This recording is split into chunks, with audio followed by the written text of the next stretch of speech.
हाल ही में kissing controversy को लेकर सुर्खियों में आए मशहूर बॉलीवुड प्लेबैक सिंगर उदित नारायण एक बार फिर से एक नए विवाद को लेकर सुर्खियों में हैं और इस बार विवाद की वजह बनी है उनकी पहली पत्नी रंजना नारायण झा।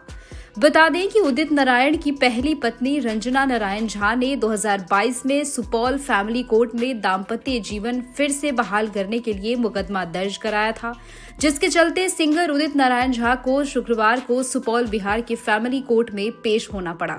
हालांकि इससे पहले उदित नारायण कई बार पेशी से अनुपस्थित रहे थे, जिसकी वजह से कोर्ट ने उन पर जुर्माना भी लगाया था। अब आइए एक नजर डालते हैं इस पूरे मामले पर। दरअसल उदित नारायण की पहली पत्नी रंजना नारायण झा का आरोप है कि शादी के बाद भी उन्हें कभी भी पत्नी का दर्जा नहीं मिला और उन्हें उनके अधिकारों से वंचित रखा गया। इतना ही नहीं, उन्हें तलाक दिए बिना ही गुपचुप तरीके से उदित नारायण ने दूसरी शादी कर ली थी। रंजना नारायण झा का कहना है कि उम्र व स्वास्थ्य को ध्यान में रखते हुए वे अपने पति के साथ जीवन बिताने की इच्छा रखती हैं। अब रंजना ने कोर्ट से न्याय की उम्मीद जताई है।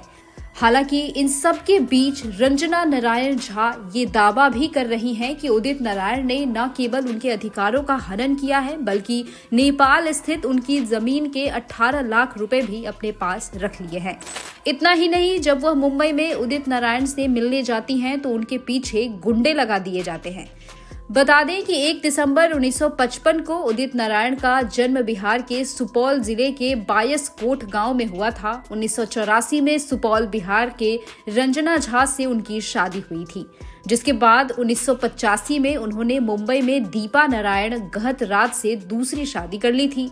दीपा नारायण भी खुद एक प्लेबैक सिंगर हैं। दोनों को एक बेटा भी है। दीपा और उदित के बेटे का नाम आदित्य नारायण है, जो खुद भी सिंगर और एक्टर हैं। साल 2006 में उदित नारायण का नाम उस वक्त विवादों में फंस गया था जब उनकी पहली पत्नी रंजना नारायण झा ने उन पर धोखाधड़ी और बिना तलाक दिए दूसरी शादी करने का आरोप लगाया था।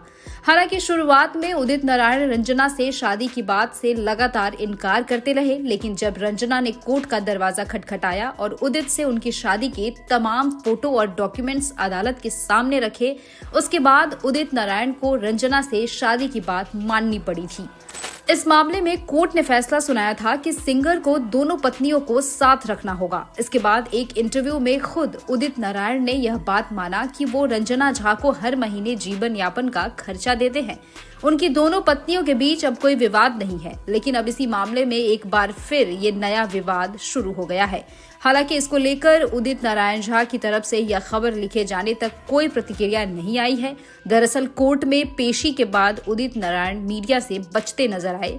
उन्होंने किसी भी सवाल का जवाब नहीं दिया और चुपचाप वहां से निकल गए।